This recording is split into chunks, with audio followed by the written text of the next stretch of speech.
I do like a bunch of pharmaceutical jobs, pharmaceutical ads where it's like the old people like riding their bike or something like that, because they're not like, bleeding out of their ears anymore because of some new drug, and so it's like, so it's like stuff like that they're going to need professionals for, and a professional brings a lot. This is the Vance Crowe podcast.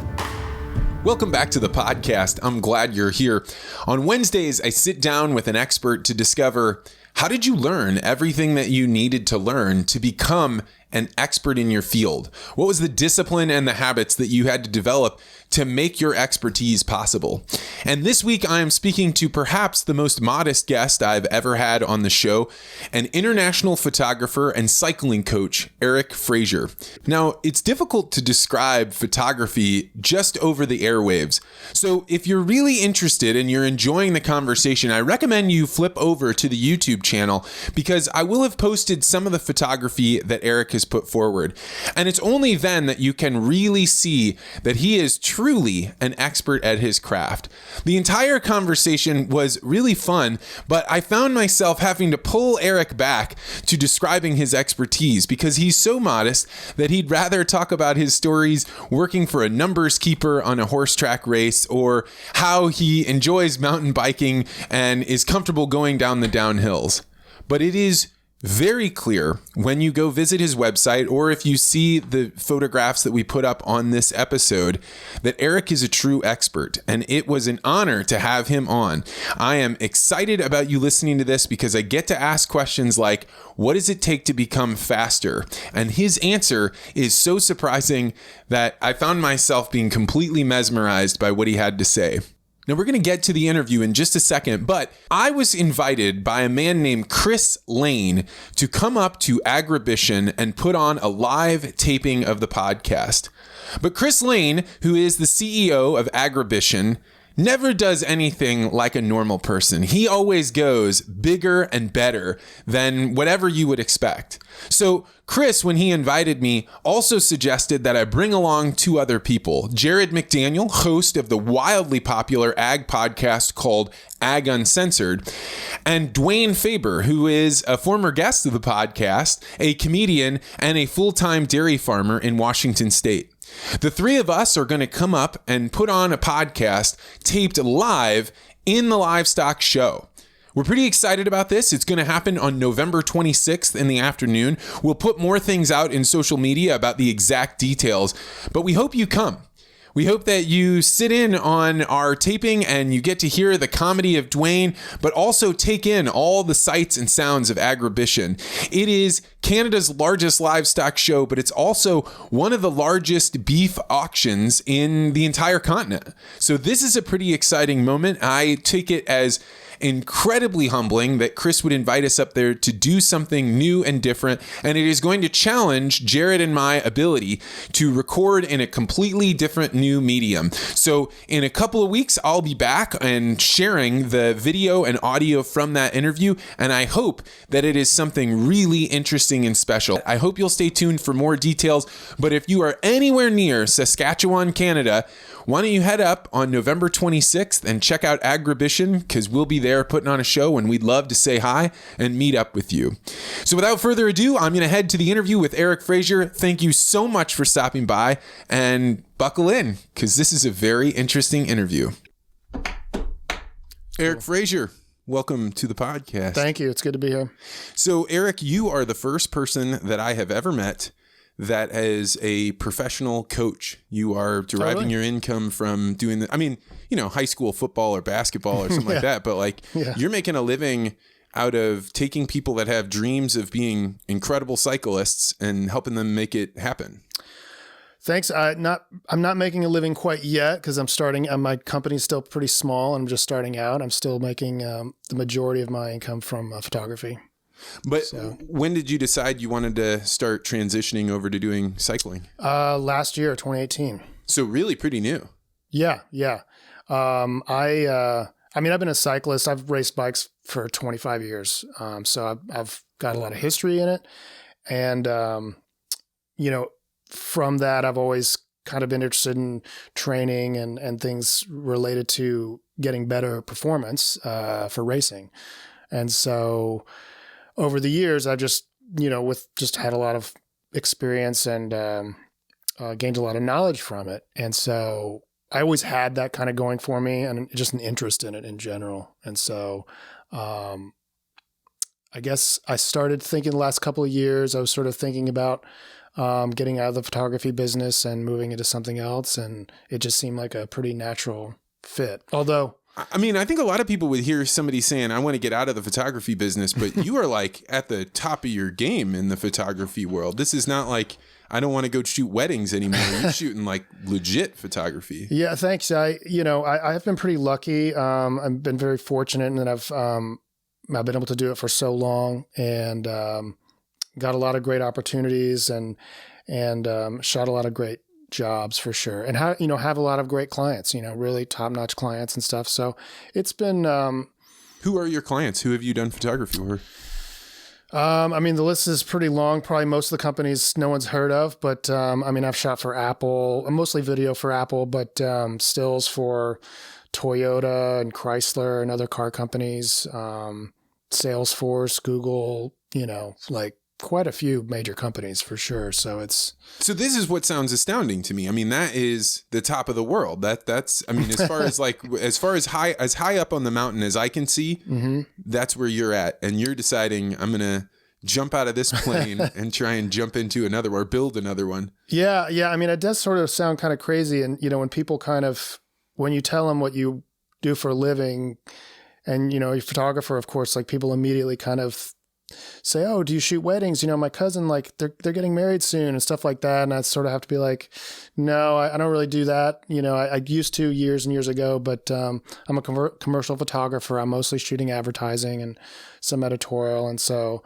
then they're sort of, their eyes get big and they're like, oh, wow, and then they, you're not really sort of sure immediately like what they're thinking, like, 'cause how much do they know about it? What's, sort of their knowledge of that world. And then if they ever go to your website, they're sort of like, oh, wow, like he seems kind of legit, Oh, and that's actually legitimately what happened to me. Okay. Because you were the one that shot the photography for my wife. So my wife, Crowe, was actually just on the podcast a couple weeks ago. Oh, was she? Cool. And she's launching her own company and you guys worked out a deal where she was doing the photography. And I remember when she said like, oh, we have this photographer, and I kind of blew it off until the night before. And then I was like, Annie, do you know who this guy is? Thanks. Yeah. It is a nice feeling when people sort of like realize, but that being said, there's a lot of guys out there, that are a lot better than me and they do a lot bigger jobs and, they're a lot more successful than I am. I'm kind of in the, like, I wouldn't say like I'm rich, but I'm like upper middle class, maybe when it comes to the world of photography, I would say in terms of like the commercial world goes. I've had some great jobs. One of the metaphors that I have started using, I started doing Brazilian jiu-jitsu in the last 6 months. And are you familiar with it? Oh, yeah. So the belt system to me makes a lot of sense. You have the white belt, which is just like a total beginner. That's where I'm at with this podcast. You're just figuring things out. There's so much going on that just showing up is good enough. And then you get up to blue belt, and blue belt is you're capable to defend yourself. Against most people, you're going to be just fine. And then the gradations that happen between blue to black, you couldn't understand those unless you're in the game. And then black belt, everybody just knows that's an expert. But for an outsider like me, all I can say is he's a black belt. I don't know. I can't tell who he's the greatest black belt or he's just a new black belt. Right. Yeah. That's a pretty good analogy actually, because there's lots of black belts out there. But as like there's certain black belts that are better than other black belts. There's definitely sort of gradations in there. And it's similar in the cycling world as well, in the racing world, because you've got a pretty big range of professional cyclists that are, the differences between sort of a lower level professional cyclist and a top level professional cyclist, somebody that races the Tour de France or something. The differences between them are narrow compared to a recreational rider and a professional cyclist, right? The differences as you go up, there's smaller and smaller differences. And it's the same in the photography business. It feels like the belt system or photography or chess or any of these things, each one of these belts is a standard deviation of how many people are there, right? It's it's the amount of progress that you have, and then it's also way fewer numbers each time you go up in the belts. Right. When you were imagining, hey, I'm going to do photography, did you have any idea how this belt system would work, so to speak?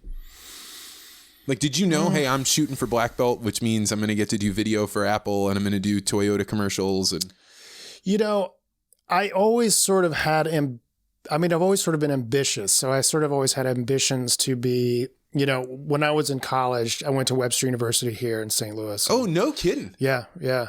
And so, and I figured out I wanted to be a photographer when I was in college. So I was pretty lucky because I didn't sort of graduate with a kind of a regular degree. Mine was really focused on photography. It was actually, the degree is media communications with an emphasis on photography. So I was pretty clear on what I wanted to do. And so I always kind of imagined or always sort of dreamed of like being the National Geographic photographer, like I wasn't sort of thinking about like, I want to be, the next Richard Avedon or something, a fashion guy. I wanted to be like the National Geographic guy that's going out into the, foreign lands and capturing people and things. And ironically, I didn't really focus.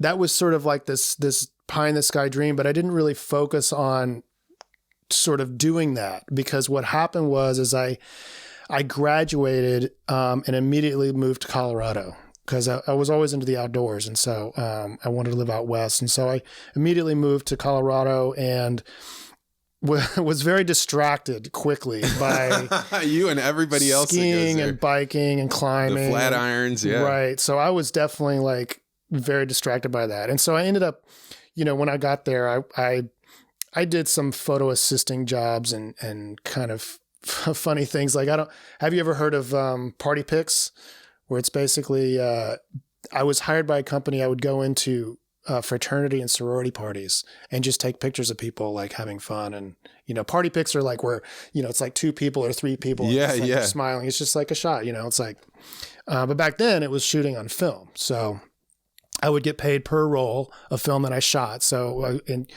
they encouraged me to, shoot as much as possible. And so, I would just go to these like frat parties and take photos. I bet at first totally that was weird. That had to have seemed like the dream job. It seemed pretty cool. I mean, definitely it was a pretty good gig, I would say. And, the funny thing was, I was like, I was like 23 maybe or something like that. And just having fun out there. And of course, like, you would take some photos of the kids and everything like that. And then, you sort of are exploring the house and you end up in some random room where they're like smoking big bongs or something like that. And you're doing shots or whatever. And they're just like, hey, you want some? It's like, well, okay. So I was like, ended up partying with them a little bit, which, I totally shouldn't have, but when you're young, come on. Exactly. You don't get to do that when you're the 40-year-old photographer, but it's okay when you're in your 20s. Exactly. Because it's not like my clients were there. They were like not present. So anyway, so I did that, but I also like worked at REI and like, was in the outdoor industry and kind of just was not really like doing a lot of shooting otherwise, my own shooting. I wasn't like super focused on photography. I was kind of just I was having fun out there, kind of trying to figure out what I was going to do. And when you first, either maybe when you're at Webster or you're out in Colorado, you have enough skill to know, what good photography is or framing. Are you just constantly looking at other people's photography or do you not care that much? Is it like the writer that has to read thousands of books to be good at writing or something else? The funny thing is I was never...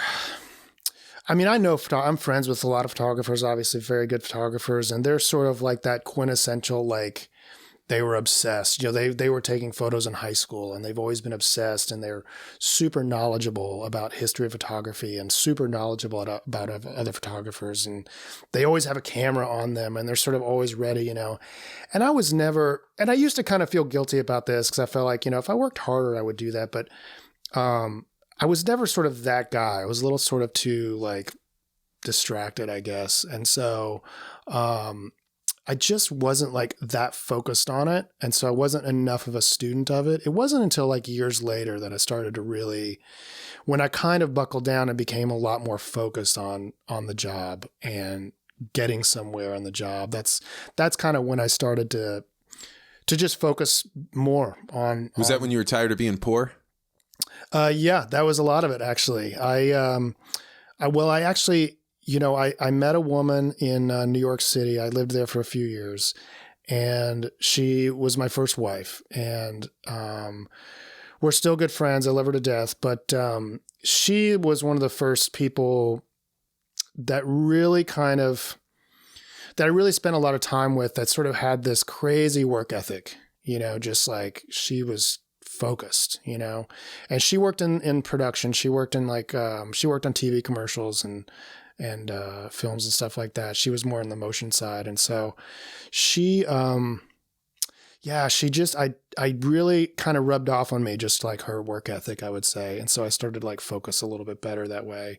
And, and then I started sort of realizing like, I wouldn't even say it was the money at that point. And a lot of it was just like wanting to get better, wanting to really get the big jobs, to get the big clients. I just became, my ambition kind of came back a little bit more. Yeah. I mean, I find that too. Like when I look back on my life, most of my 20s was spent searching. Like I was just exploring. I was bouncing around from here to there. And when you're exploring, the thing that you're giving up is depth.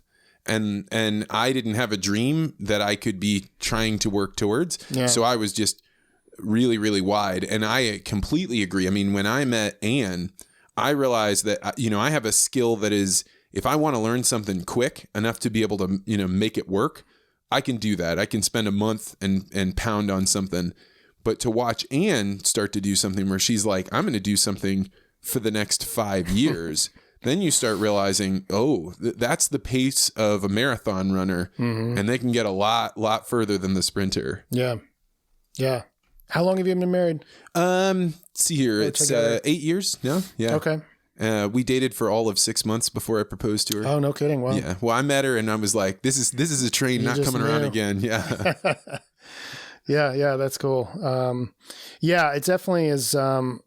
You're right. That's sort of what I was into. I was exploring and kind of just bouncing around. And it wasn't until later on that I started to really focus a lot more. What did buckling down look like for you? I would say probably for me, as far as the photography goes, it really started. We had lived in New York City for a few years, and then we wanted to leave the city. Where in New York were you living? The last place we were living was in Murray Hill. That's like First Ave and 36th. First Ave and 36th Street on the east side. Yeah, man, that's cool. Right? Do you know New York? Yeah, sure. Yeah. So she had a great apartment. It was a beautiful apartment. It was like one of those just like modern, beautiful apartments, and in a high rise, and it's right on top of the Midtown Tunnel. And so it's like right at the river. And so basically, the view was great because we were, because Empire State is on 34th. So it's because we're on the tunnel, there's not a lot of buildings like on top of the tunnel where the entrance is, right? And so it was kind of clear. So the view of the Empire State was phenomenal. So it was just like this from the kitchen and the living room. It was totally magical. It was a neat place to live. My mentor that I go visit, he's kind of like my adopted grandfather, lives about 30 blocks north of that. And like that, they're just seeing the river and being that, it's kind of an interesting thing in Manhattan. Most of the time you're covered with buildings on all sides. Mm-hmm. But when you get to the river, you have this surreal experience of being on the edge of civilization where there's these giant tall buildings and then you've got these big open spaces. Right. Yeah. I liked New York a lot. I was going to say, the place I lived right before I lived with her, was sort of a funny, crazy situation. I had been living out in Queens, actually. My dad had like moved to, he was in Kew Gardens at the time. Yeah, I think it was Kew Gardens. And so when I moved to New York, I just immediately like kind of moved in with him to just like kind of settle and figure things out and stuff. And so I started like working as a photo assistant, and a friend of mine who I kind of connected with, I made friends with her in New York, but we had some connections through some other people in Switzerland, which is like a whole other story. But her grandfather had an apartment down in Fifth Avenue and 14th Street, basically. But yeah, between 14th and 15th. And he was a retired like investment guy, and he was an real old guy, and he was a horse handicapper. So he would basically like handicap, which basically handicapping horses, you're essentially rating racehorses, and so he would put together all of these statistics to kind of come up with how well the horses are going to do. And I don't know if you know anything about horse racing, but racehorses tend to perform differently based on who they're racing against. So whether their horses are in the race affects how they perform. Yeah. Okay. I mean, obviously like their fitness and everything matters, but who else is in the race? So he would keep these really detailed records of how the races performed against other horses. And he had this really complicated system, which I never completely figured out. But anyway, he had this apartment, a great apartment down in 15th Street and Fifth Avenue, doorman building, everything. And he only went into the city maybe like 3 times a week and to do his like horse handicapping thing. And he wanted someone to live there. And to live there, but also to like help him compile the horse race data, right? So like you'd get the race, like I would go pick up the racing form and then record in his books how the horses did, what the results of the races were. And it's totally like a weird thing, but my friend, Janelle, it was her grandfather, and she's like, yeah, he's got this apartment. It's totally fat. You should, totally take this deal. And so I go and meet with him, and he's just like this like really old, like New York guy. And he's just like, yeah, he's like, all right, I need you to make the mocks for me. You're going to make the mocks in the book from the form. You got to go pick up the form down the street. This is where you go to get it. You bring it home. You make the mocks in my books of the horses. And for that, I'll charge you $50 a week in rent. Whoa. Right. Seriously. I'll do whatever you need me to do for $50. I know, right? That's the thing. It was like $50. I love that he put it that way. $50 a week. So yeah. So basically I lived for a whole year on Fifth Avenue for $200 a month. And, I would like do these records for him or whatever, the books. And, that was it. So I had like a crazy time living there. Did you have a pull towards betting on the horses yourself?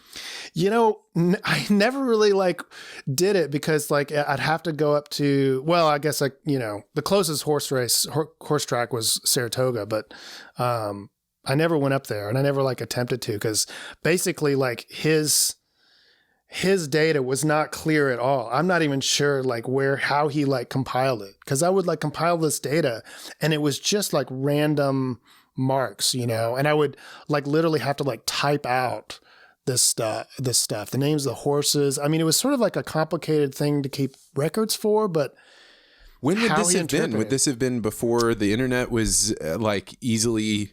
Oh yeah. This is like 98, 99. Yeah, probably not 99. So you're helping handicap horses. You're living in New York City. You're starting to take photography more seriously at this point. Okay, so yeah, so then, so my first wife, she was my girlfriend at the time.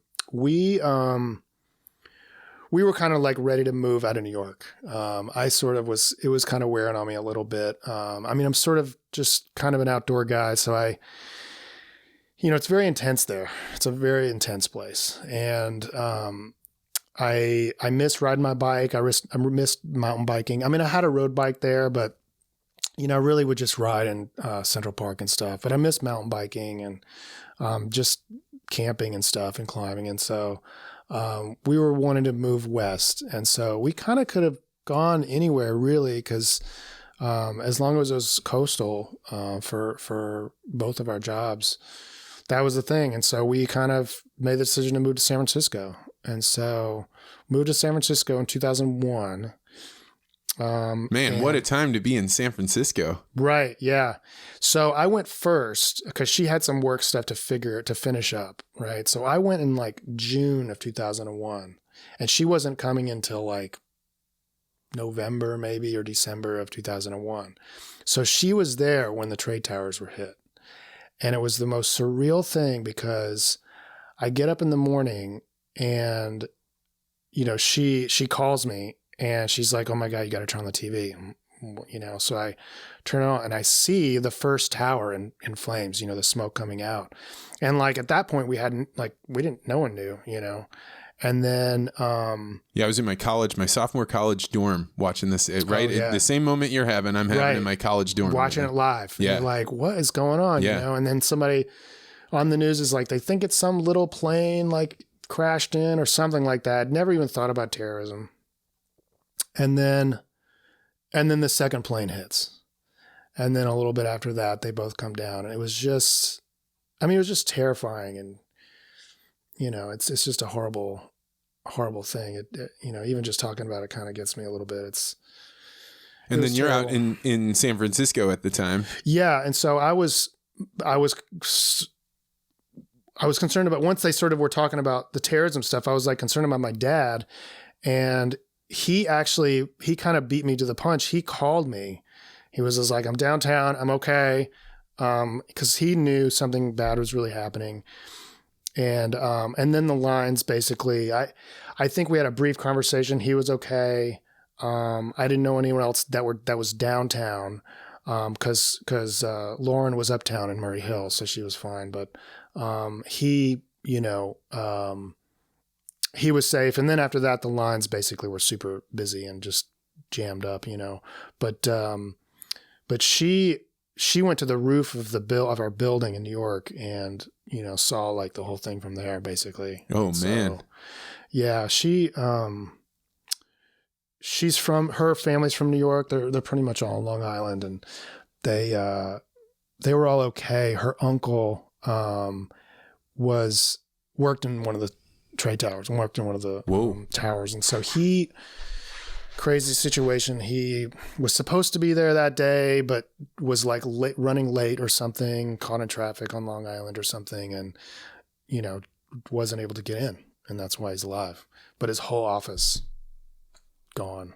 That's one of the parts of that living in the Midwest and being in college, I had no connection with it. But to imagine that people didn't just lose the towers there. There were people that lost their families, everybody that they worked with. Like, it's easy to forget that when you watch it from the Midwest, at least the way that it was for me. Yeah. I mean, you know, just the idea that, like, you know, her uncle, everyone he worked with in his office just was gone. I mean, I can't even like wrap my head around it, you know? Yeah. I mean, the only other time that something like that happens is like a plane crash where you happen to know everybody on the plane. Just doesn't happen in regular life. Right. And so if you're in San Francisco in 2001, that's before Salesforce has built giant buildings. Oh, yeah.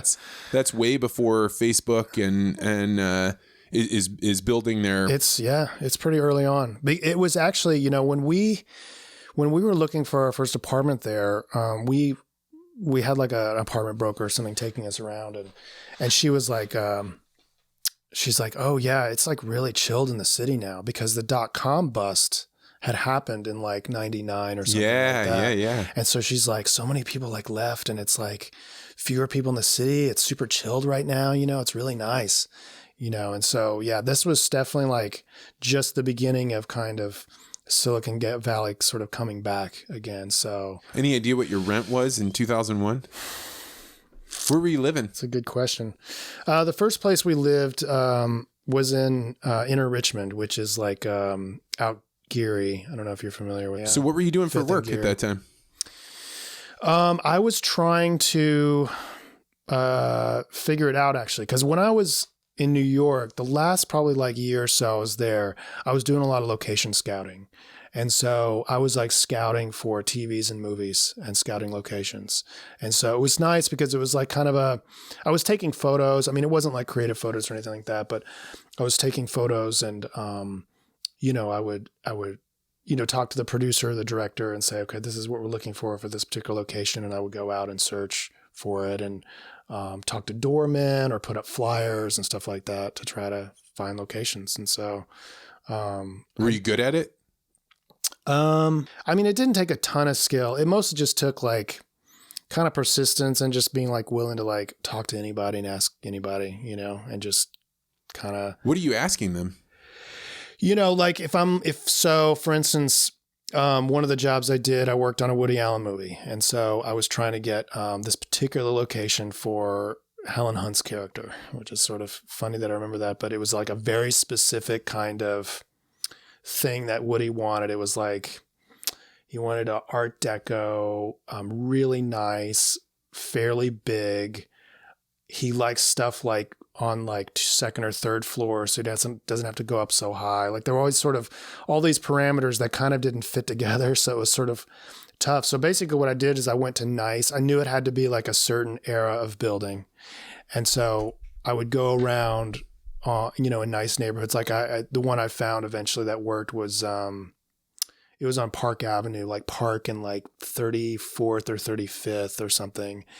And I literally like went to the doorman and was asking him, I was just like, hey, you know, like the thing about it is when it comes to like movie stuff, if you can drop a name that somebody knows, oh my God, you're like 90% in the door. I mean, it just is like opens up so many doors. It's amazing. And so Woody Allen would be so yeah, that's easy, especially in New York, you know, like Spielberg or something. Exactly. So it's like, it's pretty easy. And so people suddenly like pay attention. They'll suddenly be like, want to help you, you know, if you're just like, oh yeah, I'm doing this like show for so-and-so you never heard of, they just, you know, and especially in New York, like they're not impressed. So, but yeah, you drop Woody's name and they're like, oh, okay, what are you looking for? And so I would ask the doorman, like, you know, what do the units look like? Like, I'm looking for this like Art Deco space and stuff like that. Do you have anybody that'd be interested in like renting out their space? And so this particular building, the doorman was like, oh, that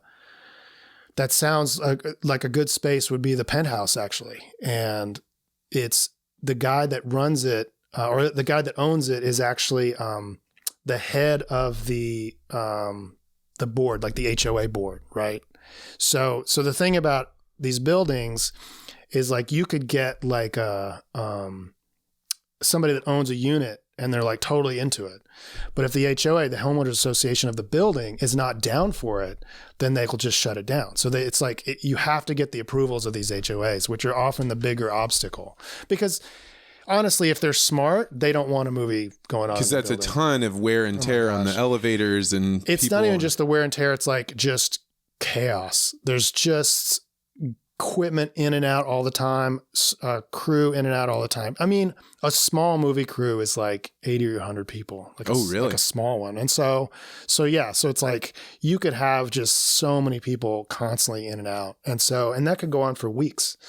So if you're like living there and your neighbor, they're making thousands of dollars a day renting out their apartment for some movie or commercial or whatever, and you're not making anything, but you still got to deal with the inconvenience of the chaos, the people, the equipment, all that stuff, then it's going to suck for you.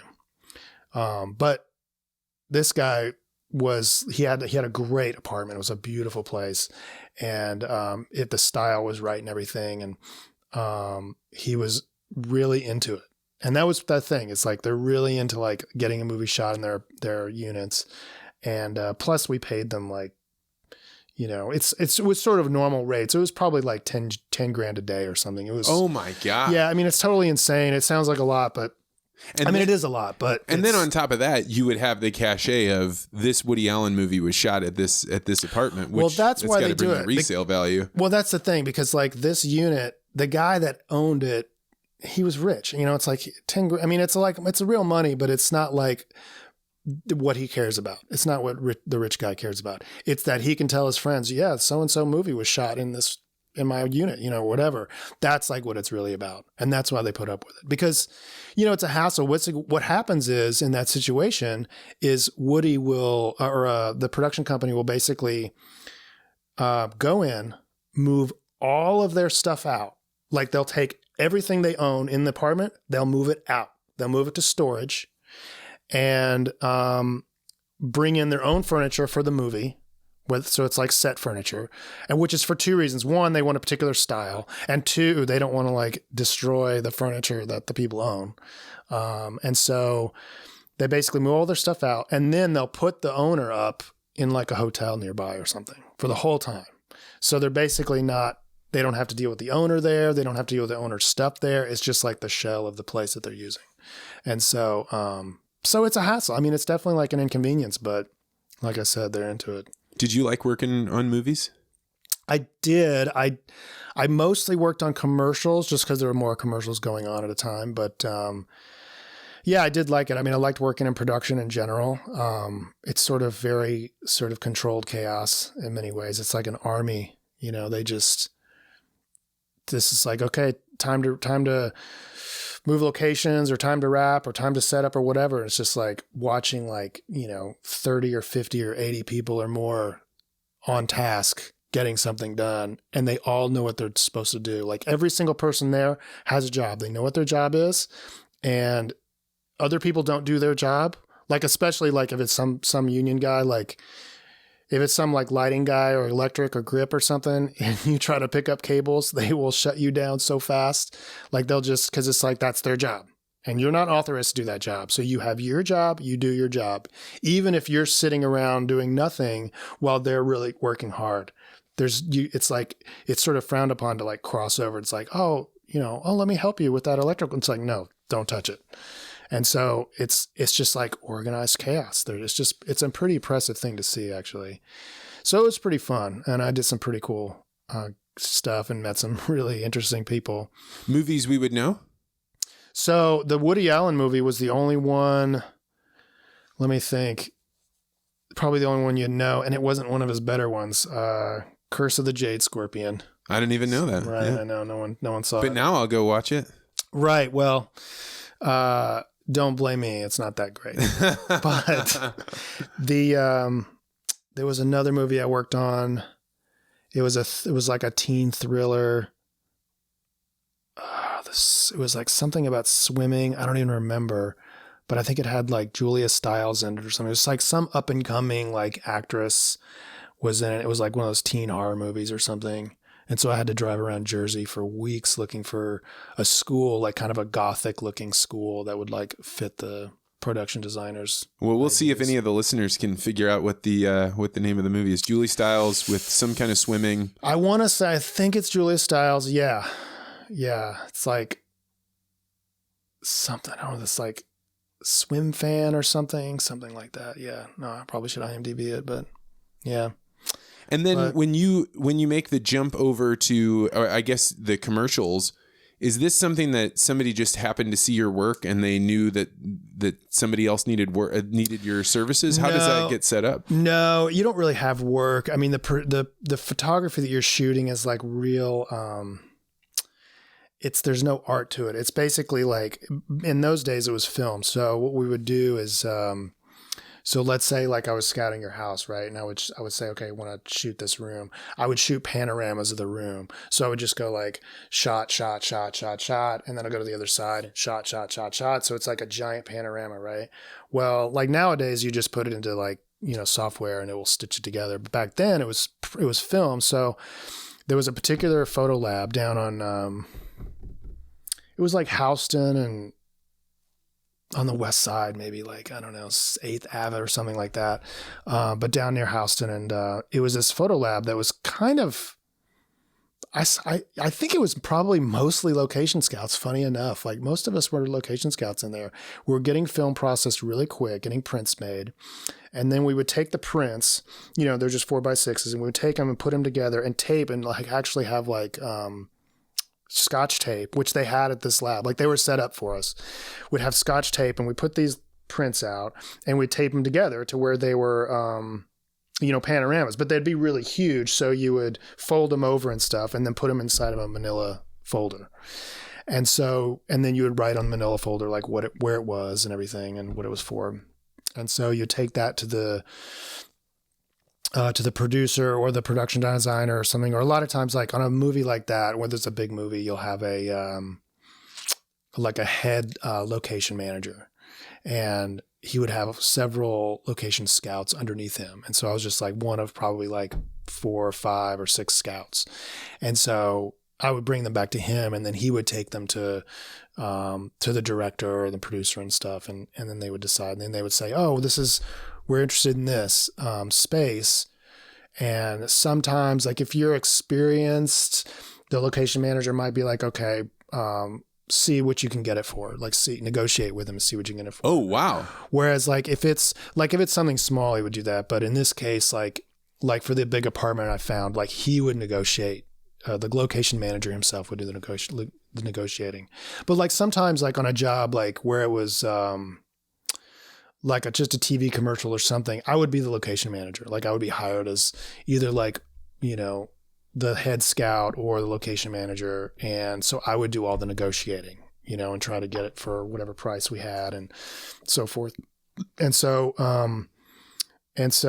yeah, it was all very analog back then. So the photography was not really like an issue. It was more of just like word of mouth. And back then, like business was booming. It was pretty easy to get jobs. I definitely like got some jobs I probably didn't deserve, that I did not do great on, but they were just like, they needed people, And so, but it was definitely like word of mouth. Some producers looking for a scout, and then somebody gets your name or something like that. So what was the transition like as you are making your career in photography and it's all print, and then digital comes about and you're living in Silicon Valley?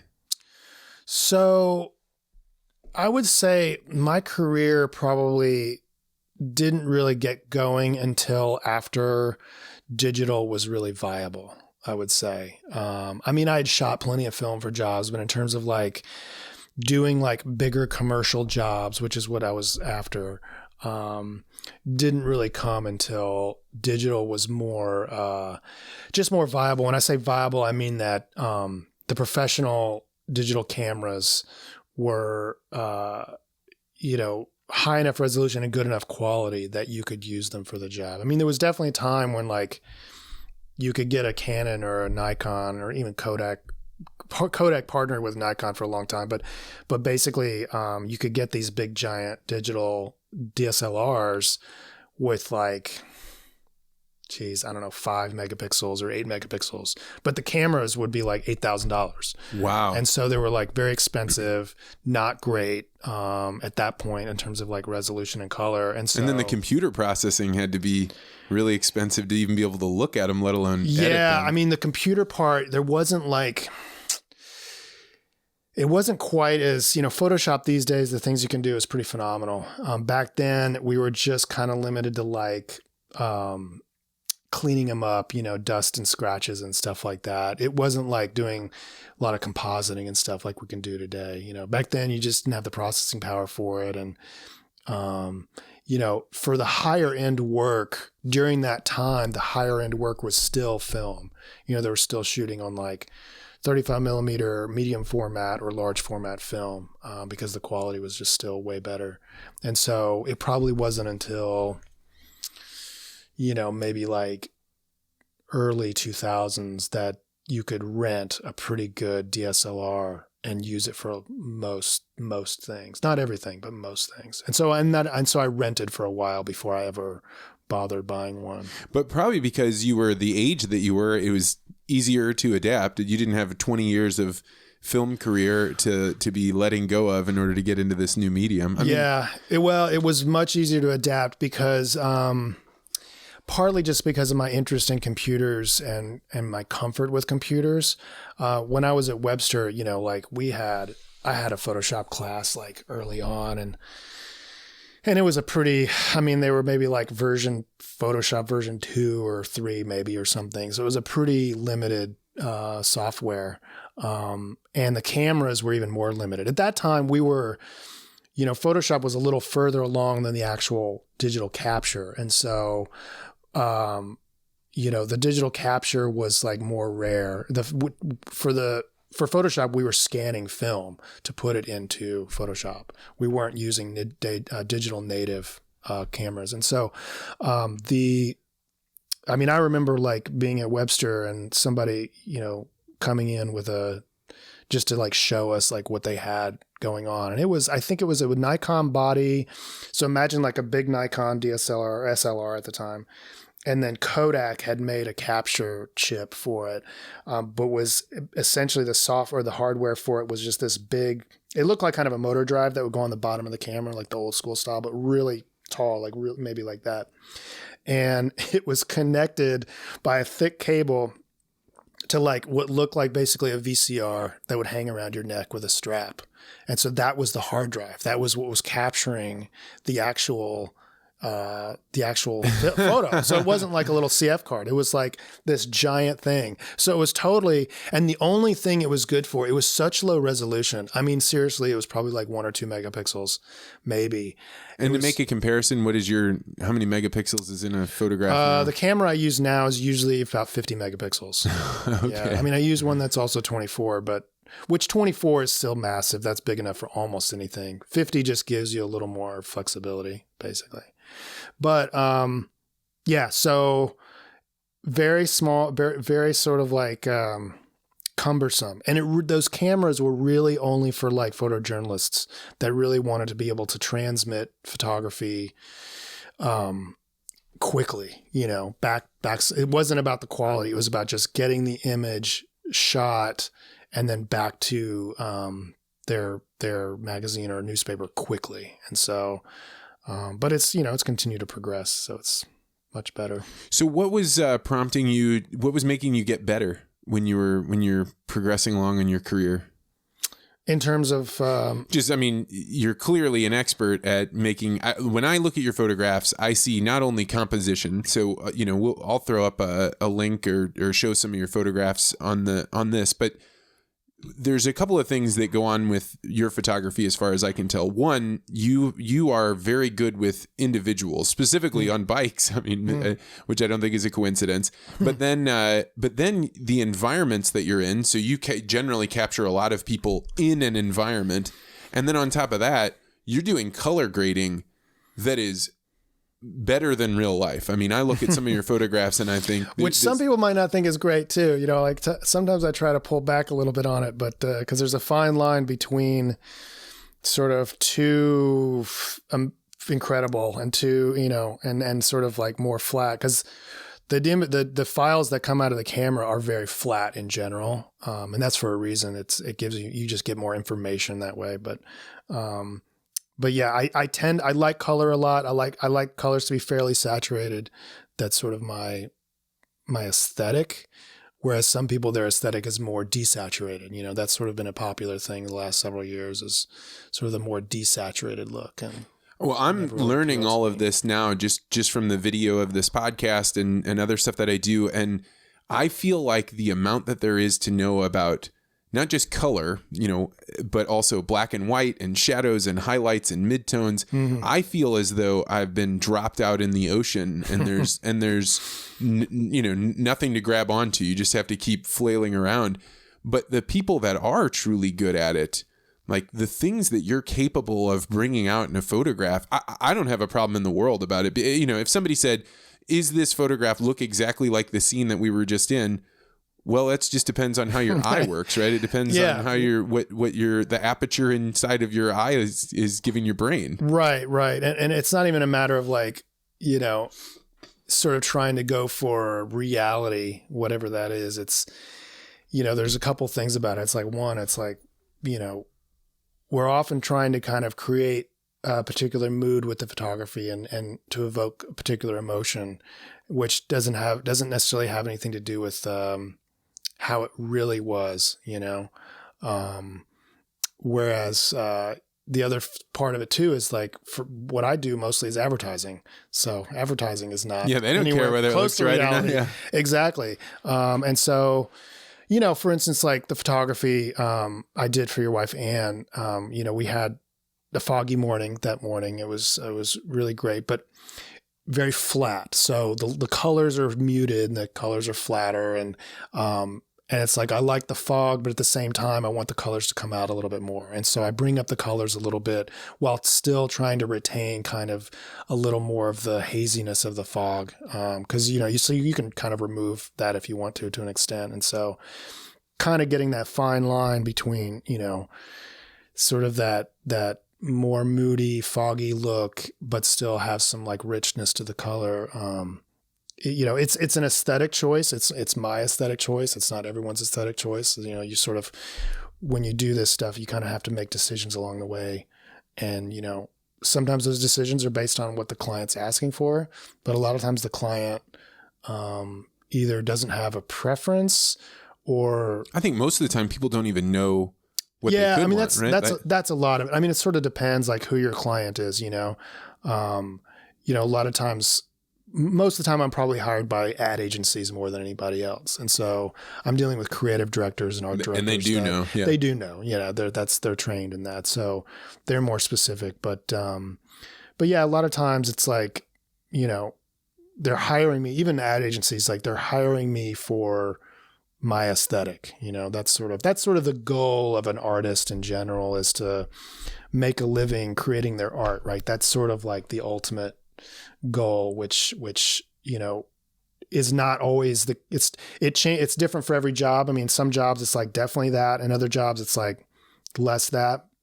But as you sort of go through your career, if you're fortunate and lucky like I've been to get to a point where you are hired for your aesthetic, for your creativity, then I mean, that's sort of the dream in a way, because it's like, you can be creative and create your art and still make a living at it. People want to pay for it. And so that's a pretty amazing thing. I mean, that's why I say, I've worked hard, but I'm also very lucky and fortunate, because a lot of people have not been as fortunate and are as good or better photographers than I am. It takes a lot to sort of make it in this business. It's a very sort of unclear combination of skill set, right?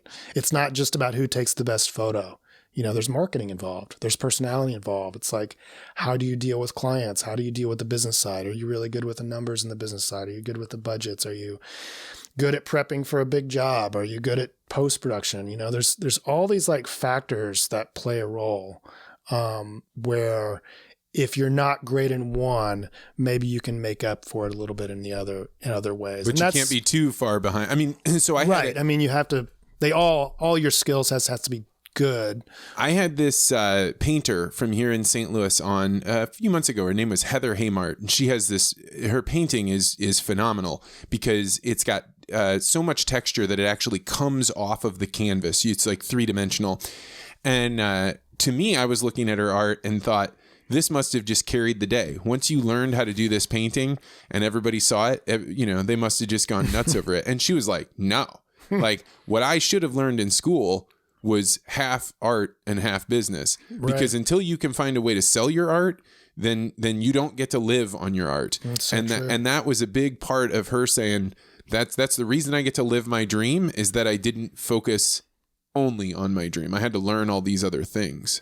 That's actually a pretty big criticism of a lot of photo schools and art schools, is that they're very much about the art. And Webster, like my instructors were, mostly sort of their background wasn't from the art side. Their background was from a more fine art direction. And so that was a big influence. But, I didn't have classes really about the business of photography, and a lot of art programs are criticized for that because, these kids want to be able to make a living creating their art, and they come out of school with a degree and a lot of, skill and creativity, but don't really know how to like market their work. And, and nowadays it's even more sort of complicated. It's more difficult now than it used to be, even though it's like, you'd think with the web and everything, it's like easier. Well, no, it's in many ways, it's more difficult because you've got a lot more competition. The barrier to entry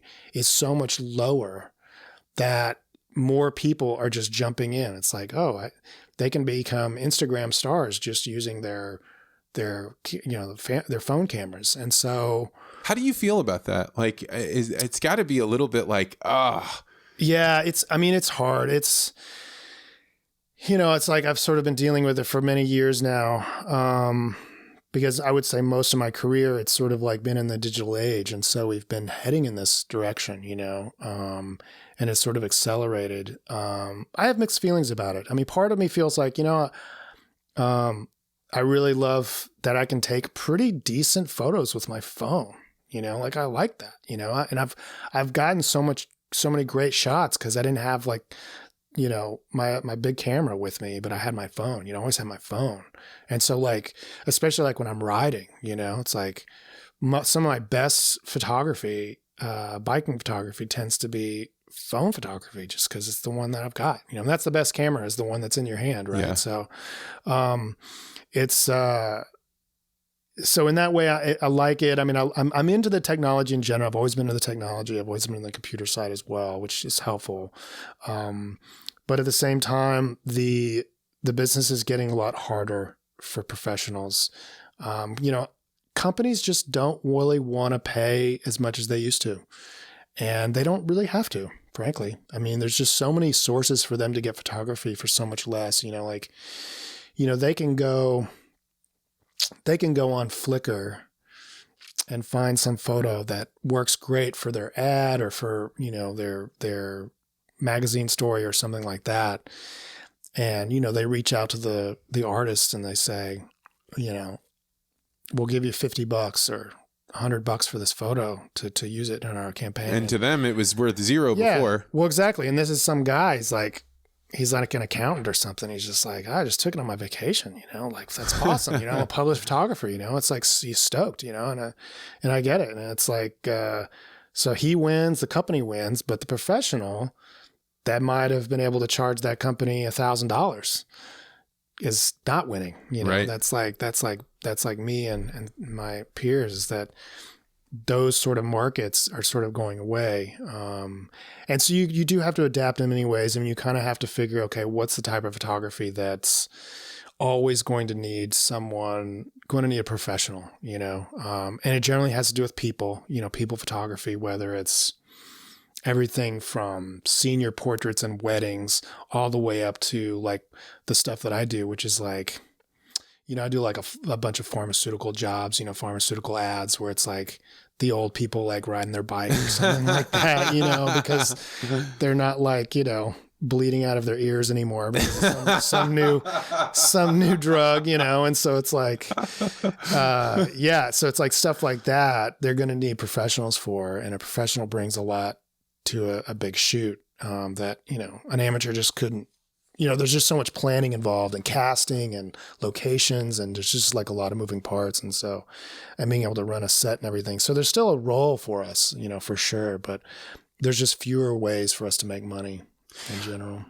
I'm struck by when you start to really learn about photography, you realize that the job of the photographer is a lonely one. Like the photographer that's good has to have the people skills that you're talking about, because you have to, particularly if you're working with other people, you have to be able to engage with them. But you're behind a camera. You have to have all these thoughts. You have to have all these observations in a single moment to snap the shot. And then once you go back and you're sitting with your computer, you're also alone, sitting and reviewing and reflective. It seems to me to be like, I don't know, like a memory painter or something. Like it really is for somebody that has to be able to. I think the only way you could be truly good at what you're good at is to enjoy being alone. Yeah, it is. It is definitely a very sort of loner-esque kind of profession in many ways, because you are alone a lot of the times. And I talk about this with other photographer friends. My good friend Jay is a great photographer, and we've sort of tried to kind of get groups of photographers together regularly to just sort of meet and talk about photography and stuff. And, it never really comes together just because life and kids and whatever and time. But And photographers are loners. Right, exactly. Well, the funny thing is, it sort of depends on the photographer. Like the photographers we tend to hang out with and connect with are similar to us in that they like people. You know what? I like people. I like shooting people. I get a lot out of shooting people, but a lot of photographers, they don't, you know, and those guys, those are like architecture photographers, you know, they're product photographers. They're by themselves all the time. When they're shooting, they're by themselves. I mean, other than assistants and stuff. Whereas like, you know, most of my focus is shooting people. Like when I, you know, most of the jobs I get are about shooting people. You know, I shoot cars sometimes, but I used to shoot more cars. I don't shoot them as much as I used to, but I just have some old clients that I still shoot for. But the shooting people is really hard. Like getting great stuff out of people can be really difficult. It's the most difficult, really. But I think it's the most rewarding in the long run. It's definitely the most like exciting and sort of intense in general. So, we do have to sort of have that, at least for my group, the people that I kind of like connect with, we have to be really great with people. We have to be comfortable with people and, you know, enjoy, but you can't really fake it. You have to like kind of be into people to an extent.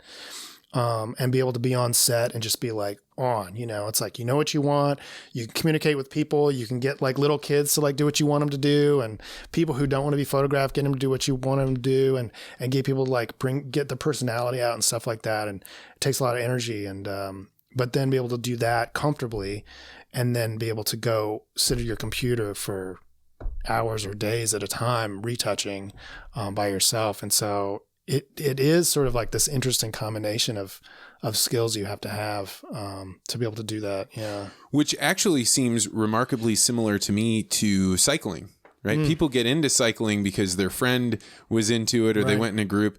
But when you start doing long rides, you're out there by yourself, or you don't have to be, but no. For the most part, like, so I did a few thousand miles over the last couple of years. And I found cycling to be an incredibly lonely thing. And particularly if you're going to be good. Yeah. Yeah, that's very true. Sort of the better you get or the better you want to get at cycling, you sort of have to be willing to ride alone and train alone. It is very lonely in that way. You know, when you're kind of a rec rider and, you know, you could just do like group rides all the time, and that's great. And you know, I really like riding with other people. I would prefer to ride with other people. But if I'm going to get fit, or any of my athletes are going to get fit enough to race, they have to ride by themselves. And there's a couple of reasons. One is, you know, you can't, if you're trying to ride 5-6 days a week, you're not going to be able to get people together to ride. Right? Not many friends want to do that. Well, exactly. And especially like when the weather's bad, you know, it's like that sort of, the number of people that are willing to ride with you outside kind of goes down as it gets cold outside. So that's one side of it. The other side of it is that, you know, to train properly, you know, you're doing intervals and stuff. You're doing stuff. You're very specific. Like what you're doing, you're not just kind of going to ride. You're being very specific about the intensity and the length of your ride. And so, you know, that's just not conducive to riding with somebody else. Nobody else wants to necessarily do the same intervals you're doing, if they're not, at least if they're not racing or something. And so you have to just get used to just riding by yourself. What makes a cyclist fast? That's a big question. Mostly desire. I would say. Yeah. Yeah, I mean, anybody can train and get fast, you know. It's like, if your question is what makes someone be able to win the Tour de France, well, that's like another question. Yeah, that's sort of another few answers because, you know, anybody can get like fairly fast and fairly fit at cycling if they just want to, if they just have the desire to, you know, it's pretty simple. I mean, but if you want to get to be world class, if you want to get to be a pro or, you know, in kind of any level pro or even like, you know, just below a pro, but a strong amateur, you have to be able to put in the time. And I mean, that comes with a desire. A really good VO2 max is sort of key, you know, to be able to process oxygen fast. That's kind of the barrier for, you know, pros and top pros for sure is the physiological.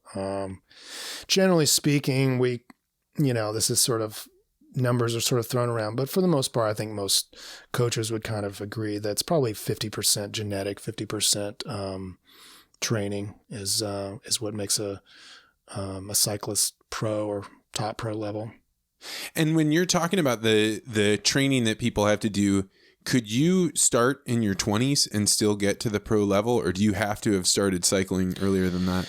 Yeah, no, I mean, you can start later. It's the genetics help a lot. At that point, because as you're getting older, you're fighting time, right? So by the time you get to 30, your body tends to kind of start reversing. So now it's no longer at least for men, it's no longer building muscle. Just trying to keep it sedentary, from losing it. right? Yeah. So you're losing it, right? So this is like if you're sedentary, 30-year-old male, after 30, you're probably just gradually losing muscle, right? Mm-hmm. Women tend to peak a little earlier, so before that. But if you are fit and you're training, then you can slow or reverse that degradation, I would say, up to a certain point. Once you start getting to it does sort of accelerate. So it's like 40s, 50s, 60s. Then you're sort of fighting the inevitability of it, I guess. But no, it's possible to start later, and plenty of people have started later.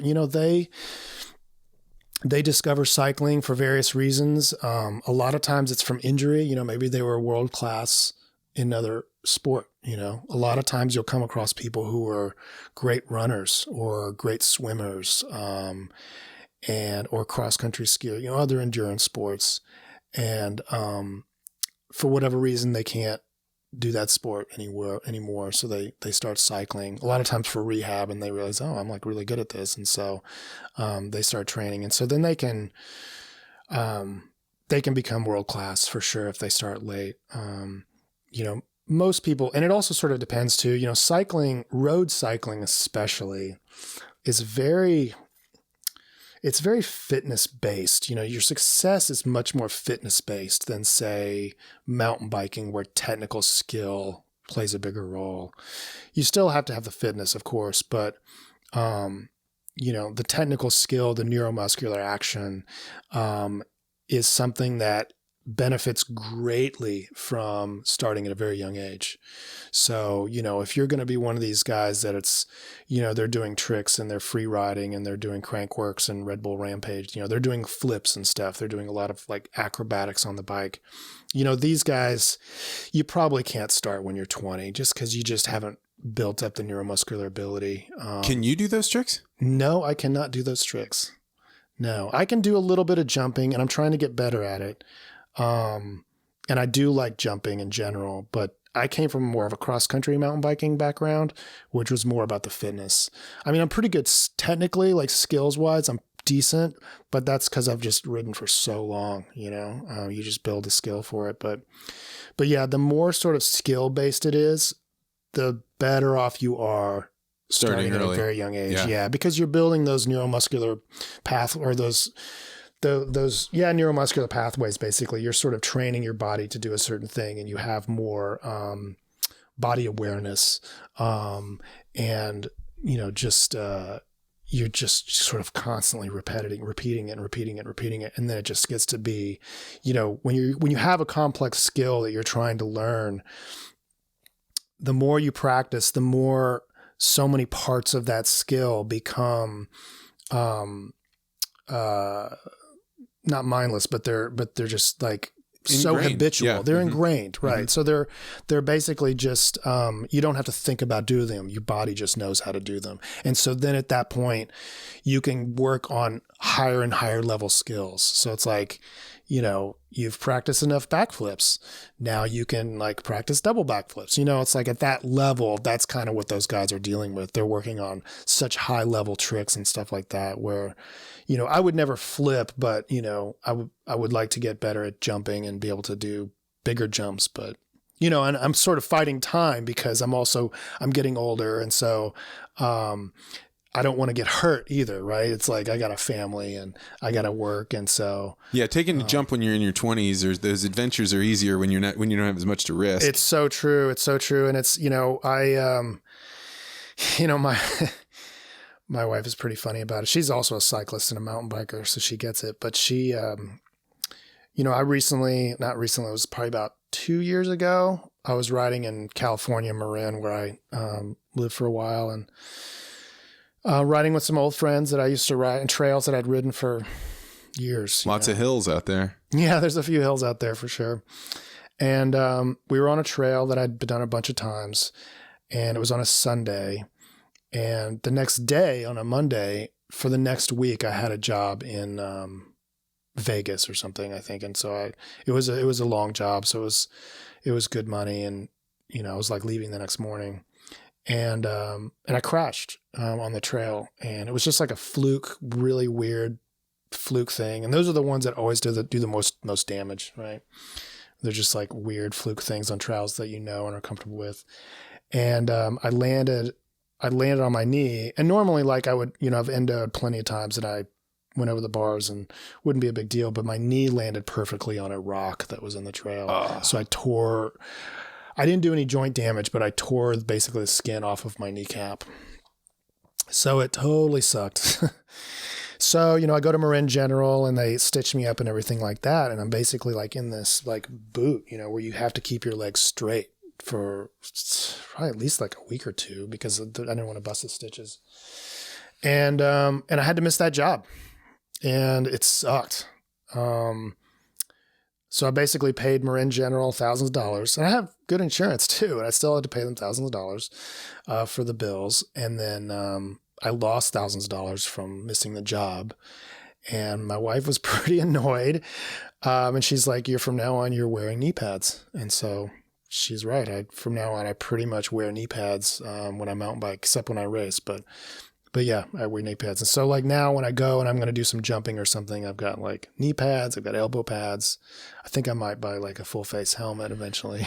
So. When I was in Kenya, I had a buddy. We were told to be really careful riding bikes, but there are two options there: walk or ride a bike. And I had a buddy that took a spill on his bike and cracked his helmet all the way through, which it's actually how those helmets are designed to work, is to crack. But I saw that helmet, and I was like, I'm never getting on a bike without one of those. Yeah. But then later I did fall, and there's almost like PTSD is too strong of a phrase, but it like after I fell, then for the next, 200 or 300 miles that I rode, I was always nervous about falling. In fact, anytime I get on a bike now, I have a lot more fear of it. When you're in the coaching world, you've got people that are trying to go really, really fast. Once they wreck, is it like falling off a horse where you gotta, hey, get right back on there, because if you don't get back on, you won't get back? Or they have the desire strong enough that they don't have that problem? Well, it depends on the situation. Concussions are a really big deal. And we take it very seriously. Sports, contact sports especially, and cycling's not a contact sport really, but it better not be. I know, right? It's like you don't want it to be.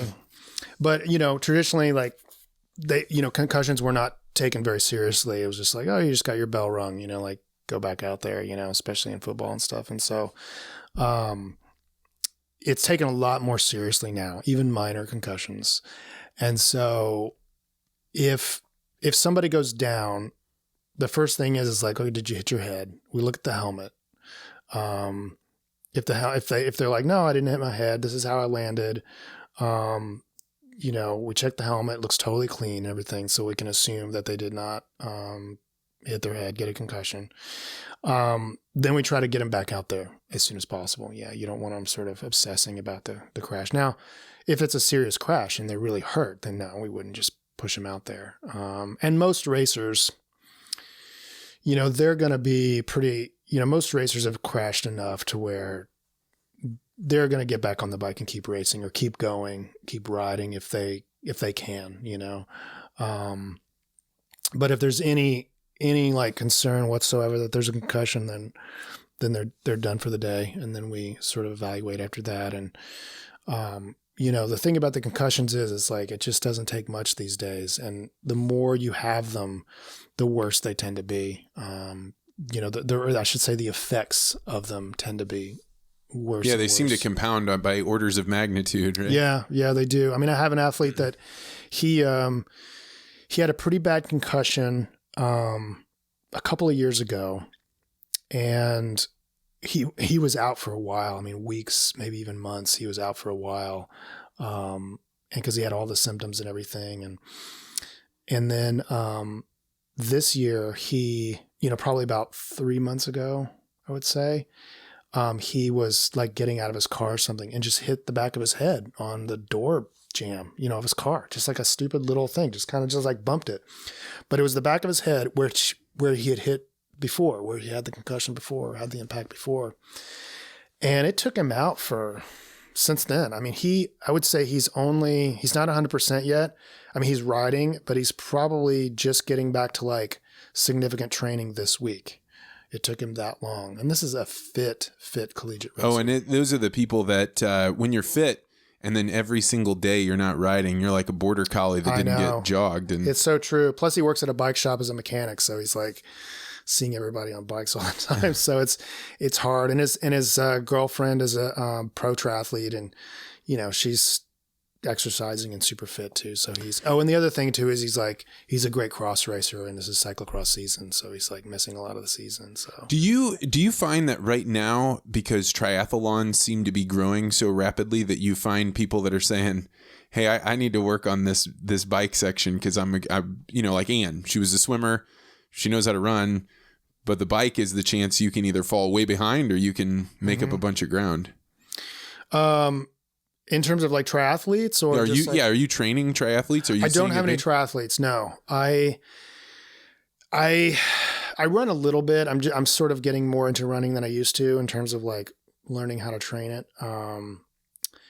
Swimming, not at all. I just don't have the background in swimming. Swimming is a very but I meant, are people coming to you saying? Well, I was going to say that I haven't had any triathletes coming to me for that because I don't advertise it for Tri. But I think if I had one come to me, I would probably say, I could train you on the bike, but I'll send you to somebody else for the swim or the run at this point. What do people learn when a coach comes to teach them? I mean, like, I know how to ride a bike. I know how to make the pedals go round and round. Well, a lot of times, most of the people that come to me, they're looking for fitness and training, training plans and specific workouts and everything like that. They're not always thinking about skills, technical skills. And that's one thing that's really nice that I bring to the table is that, I'm a certified mountain bike instructor, mountain bike skills instructor. And so I actually have training for that. And I have a little bit of training for road skills, which I didn't used to think was like really a thing, but I was getting some coaching certifications from USA Cycling in Phoenix in January actually of this year. And they took us through like a road skills clinic.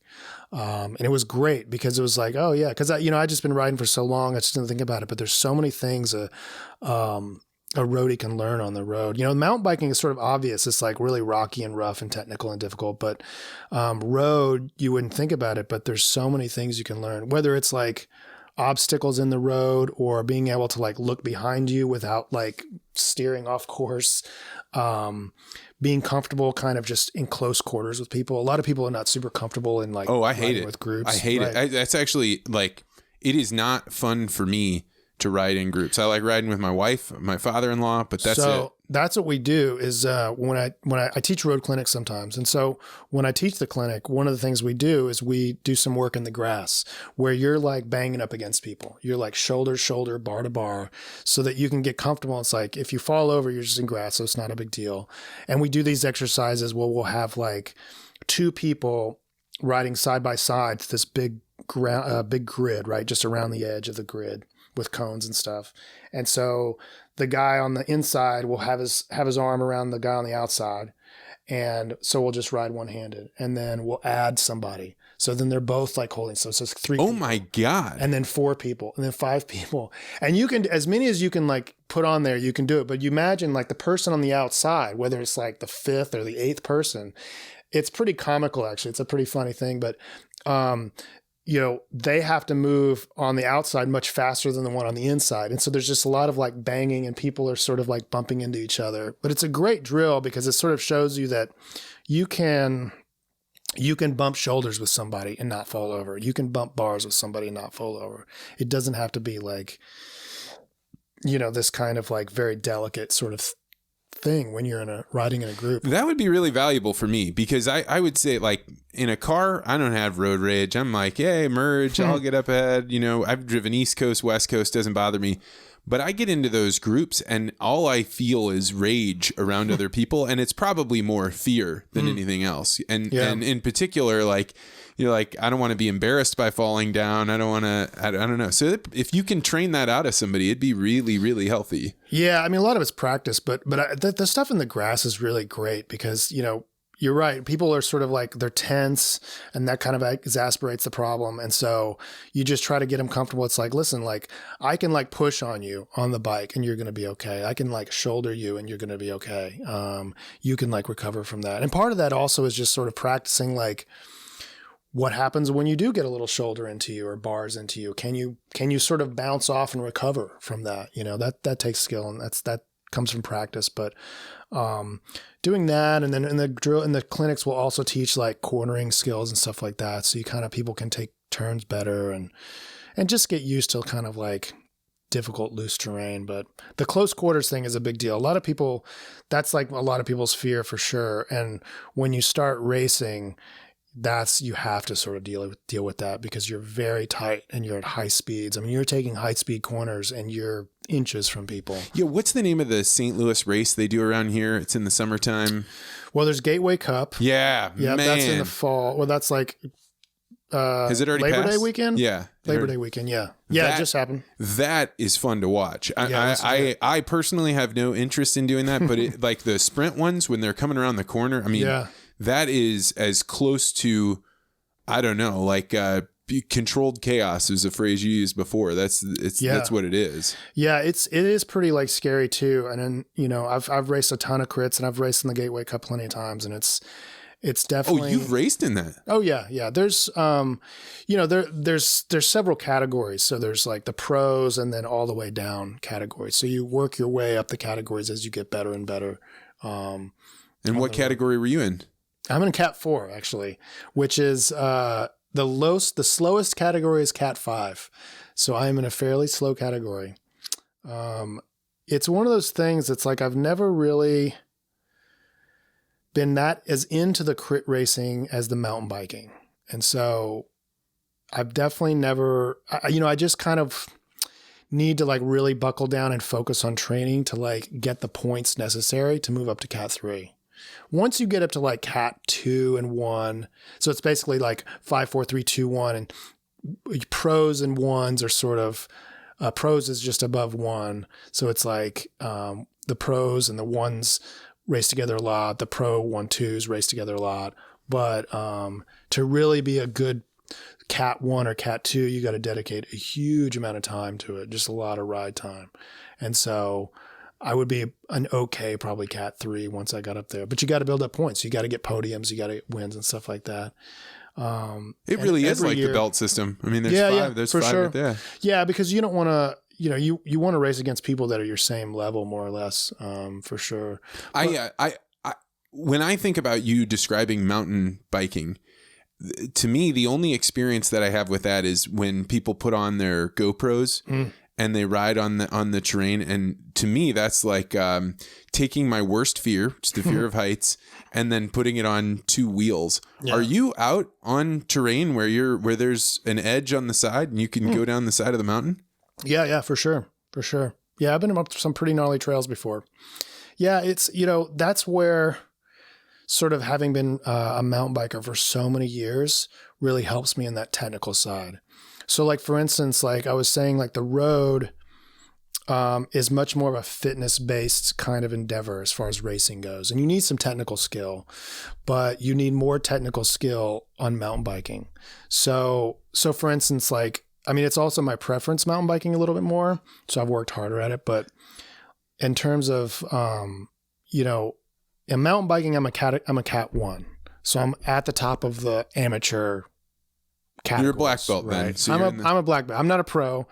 I'll never be a pro, but I'm sort of near the top of the amateur rank. I'm at the top of the amateur ranks, right? So, and it's not because of fitness. You know, I've never had like incredible fitness. It's really just because I've got decent technical skill because I've done it for so long.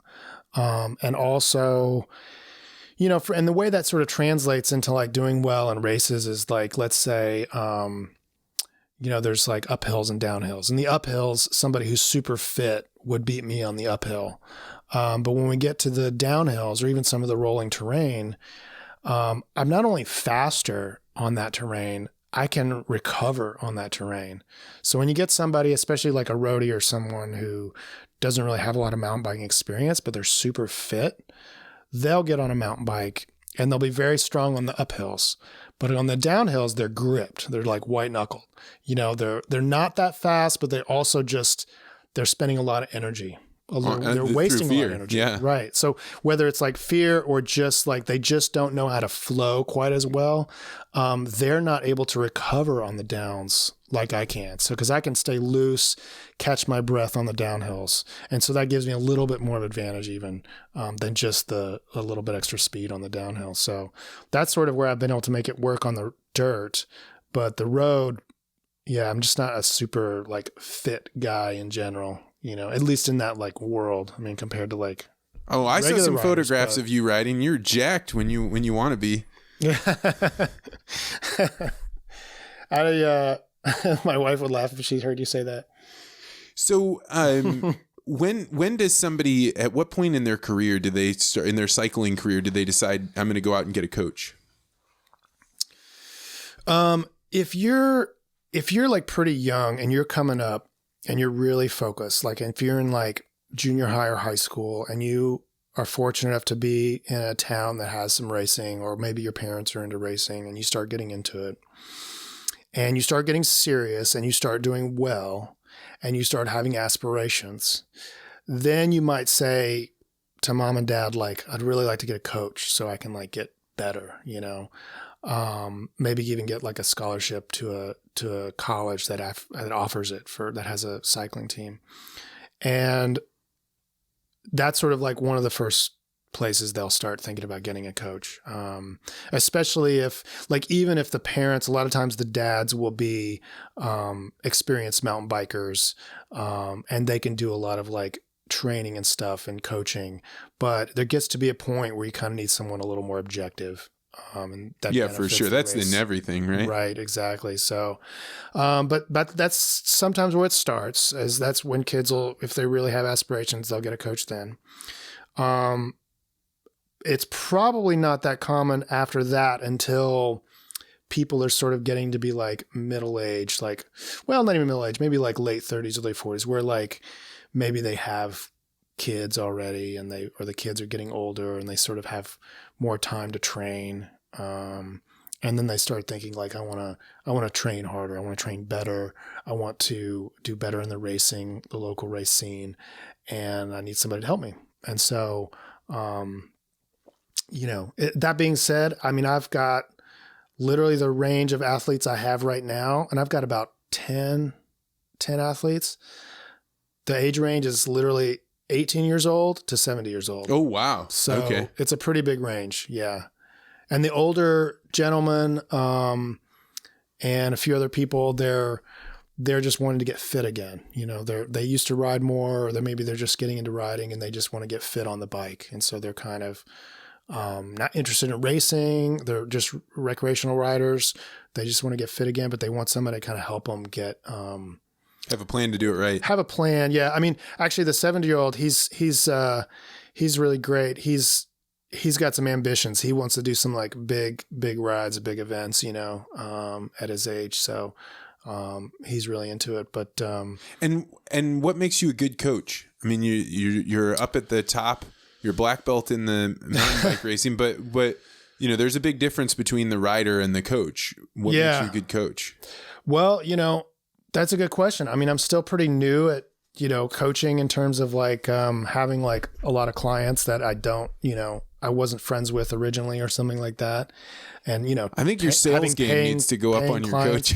I know. So well, modest. It's one of those things where experience counts a lot in this business. But I would say what my focus really is when it comes to coaching athletes is, the training side of it and the workouts and everything and sort of the metrics of like power and heart rate and stuff like that. I mean, I take to that pretty easily, like the technical stuff I take to pretty naturally. And the analytics and stuff on the computer, like I enjoy that. I get a lot out of the numbers. You're so good at it from your horse handicapping days. Right. Exactly. The horses. But that's, a lot of that can be sort of like, that stuff can be learned and kind of practiced for sure. I think one of the things that really helps a coach be a really great coach is being really, really empathetic to their athletes and going out of their way to really kind of be in touch with like what's going on with them, because it's kind of I think to be a really good coach, you really have to listen to your athletes a lot and listen to them, not just like what they're saying, but like what they're not saying, kind of try to be in touch with like who they are, what their motivations are, like, do they sound kind of down? Like what's going on with them? Like, kind of trying to learn their personalities and figure out, like, can I give him a hard workout? Like, is his headspace right where I can give him some brutal intervals, or does he just need a fun ride? Like, does he just need like kind of to go out and just have fun and not be so regimented, And kind of trying to be in touch with that, I think is like super important, because it's really easy to push people too hard, to where they just get burnt out or something. That's like the thing I worry about the most is both overtraining syndrome, but also just mentally wearing them down. It's really easy to assign. Unfortunately, it's really too easy to assign people really brutal workouts. Like really hard intervals that just wreck them. And some people can take to it. Some people sort of thrive on the challenge of it, but other people, you can't give them to them all the time or something. You've kind of got to like think about when you're giving it to them. And so, yeah, I mean, I completely appreciate the empathy part, and feels like there's something different with cycling maybe in running, because it's just so pure that it's just you. Mm-hmm. Right. Like, you're racing against other bikes but like your cadence is you. You can look down at the numbers anytime you want, see your speed. You can see, am I getting my 80 revolutions a minute? And then, for a fact whether or not you're in a hard enough gear, and you can always make it easy if you want. So the only way you get better is if you focus on suffering on purpose. Right. And I think that's a real challenge. It is about suffering. Yeah. And suffering takes practice. Suffering is not, you're not sort of like born with an ability to suffer. I mean, some people sort of have a genetic disposition that they actually can suffer more than other people, like all things being equal. And I think a lot of pro cyclists, top pros, are sort of like that. But it also takes a lot of practice as well.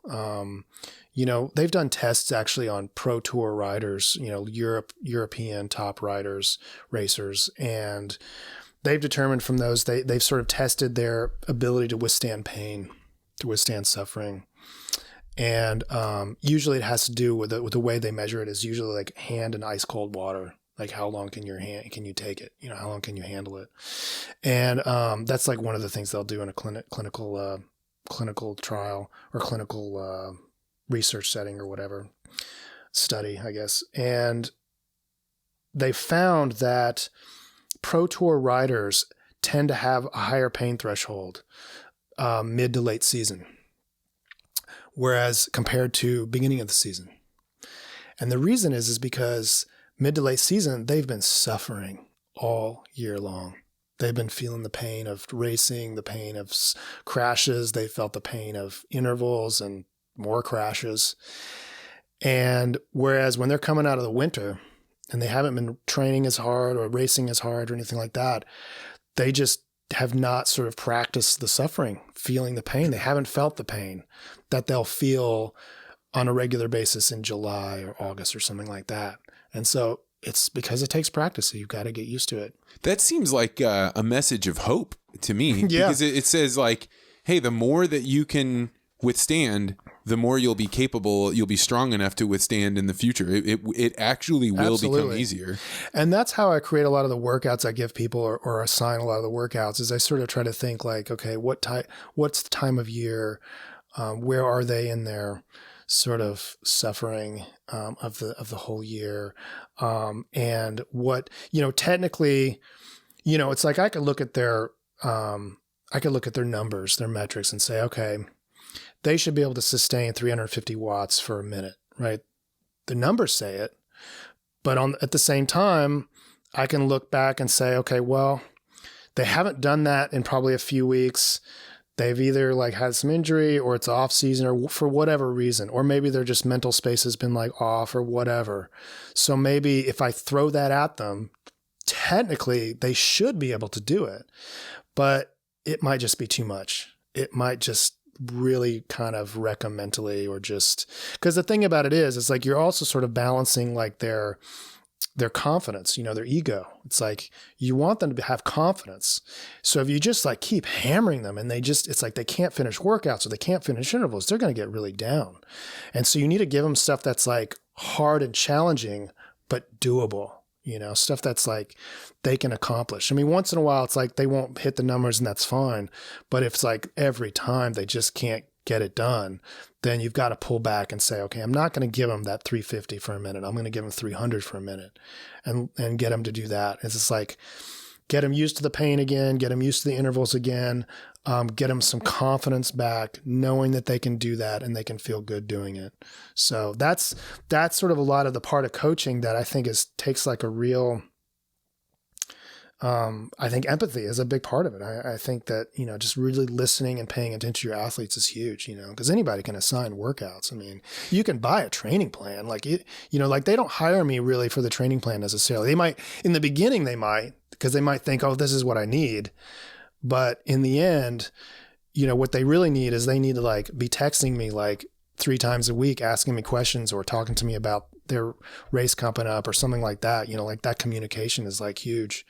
I never really thought about the power of observation and how important it would be for a coach because you can't really ask the student, what is it that you need? I mean, they might know to some extent, but the real thing that they need is probably hidden from them. So it's kind of an interesting parallel between that and being the observer that can be a photographer.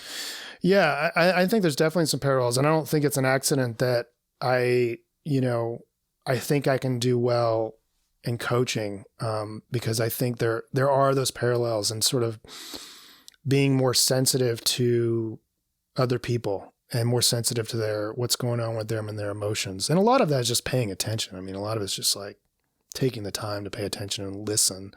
But I think if I was sort of, too impatient or I didn't like people or something, or I was, just people didn't interest me or something, I just don't think I would be as good, because it's like you can be a genius at the metrics and the numbers. And I've met coaches and I've seen coaches that, speak at conferences and stuff that when it comes to the numbers, they're geniuses. I mean, they're really great with the software. They're great with the metrics. But they're not great communicators necessarily. And they're not very, they're almost like, I sort of use my wife as this analogy sometimes because she works in the computer world. So she knows code and everything like that and various different codes and stuff like that. So she's very technical. She knows the technical side, but she's got,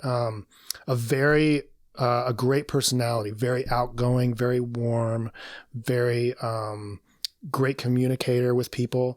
And so her real skill is not coding as a developer. Her real skill is sort of translating the coding to regular people, to clients. So she's often had jobs where she was sort of a go-between between the developers who don't communicate very well with humans and people who are the customers or the clients or something like that are trying to get something done in the code.